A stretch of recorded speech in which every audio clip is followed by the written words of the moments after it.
इस नाते भी हमारा 36 का आंकड़ा ही बैठता था। कितनी बार उसे मैंने अपने कड़े तेवर दिखाए थे, पर उसके कान पे तो जैसे जू भी नहीं रेंगती थी। वैसे तो उसे मेरे छोटे जेठ जी ही लाए थे, अतः उनके सामने तो खास तौर से मुझे बड़ी एहतियात बरतनी पड़ती थी। हाँ, उनकी पीठ फिरते ही उसे प्रकोप का सामना करना पड़ता था, पर वो भी कम चतुर न थी। उम्र में बहुत छोटी होने के बावजूद वो मुझे बराबरी की टक्कर दिया करती। मेरे साफ सुथरे घर में जगह जगह सुसु करके उसने मेरी नाक में दम कर दिया था। एक दिन तो हद ही हो गई। मैंने घर का सभी काम निपटाकर चैन की सांस ली ही थी कि उसने आकर पोटी कर दी।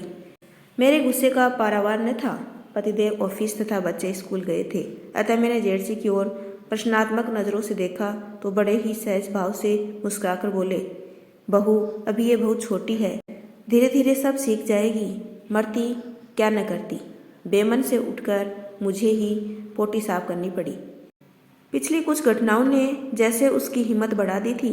मानो मैं शेर तो वो सवा शेर। कुछ दिनों बाद छोटे जेठ जी की घर वापसी थी।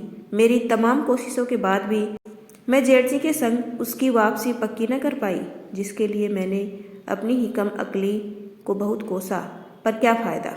फिलहाल तो भाग भी उसी का साथ दे रहा था। मेरी व्यवस्था का तो जैसे कोई अंत ही न था। एक दिन पड़ोसी के पास सिर्फ 5-10 मिनट के लिए ही गई थी। घर वापस आकर क्या देखती हूँ, मेरा 8,000 रुपये का नया मोबाइल, जो कि मेरे पतिदेव ने बड़े ही प्यार से मेरे जन्मदिन के तोहफे रूप में दिया था, टुकड़े टुकड़े हो जमीन पर पड़ा है। मेरी गलती बस इतनी ही थी कि उसे मैंने बेड पर छोड़ दिया था। उसके सिम को भी उसने बुरी तरह चबा डाला था।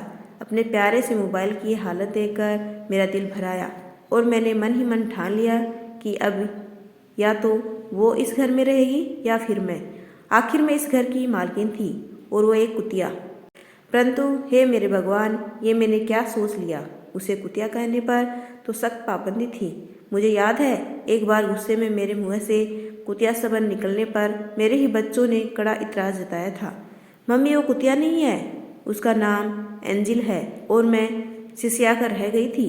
खैर, शाम को पतिदेव के घर आते ही मैंने उनके सामने अपना दाव खेला और खूब नमक मिर्च लगाकर उनकी चहेती की करतूत बताई। अच्छा, उन्होंने अपने चश्मे का कांच साफ करते हुए ऐसे कहा कि मैं आश्वस्त हो गई कि अब एंजिल की खैर नहीं। जल्दी से किचन में आकर चाय नाश्ता तैयार करने लगी। दोनों कानों को कमरे से आने वाली आहट पर लगा दिया। थोड़ी देर बाद चाय लेकर आई तो क्या देखती हूँ कि पतिदेव और दोनों बच्चे बड़े ही प्यार से एंजिल के साथ खेलने में मस्त हैं। मुझे देख ही थोड़े शक पकाते हुए बोले, मैंने अच्छे से इसकी डांट लगा दी है, अब ये तोड़फोड़ नहीं करेगी। मेरे अरमानों पर एक बार फिर से पानी फिर गया। क्या ये वही शख्स है जो मुझसे जरा सा दूध उबल जाने पर भी खरी खोटी सुनाने से बाज नहीं आते? आज एंजिल द्वारा किए गए इतने बड़े नुकसान पर भी शांति से काम ले रहे हैं। न चाहते हुए भी बात हजम करनी पड़ी। फिर तो आए दिन हमारे घर में एंजिल द्वारा की गई तबाही में मंजर नजर आने लगे। कभी बच्चों की बारबी का सर पैर कटा हुआ मिलता तो कभी हमारी चप्पलें, बच्चों की टाई बेल्ट, यहाँ तक कि इनकी कमीज की बाहें, पिलो कवर, क्या क्या नहीं काटा गया जनाब। अब तो लगभग रोज ही मुझे जोर का झटका धीरे से लगता है।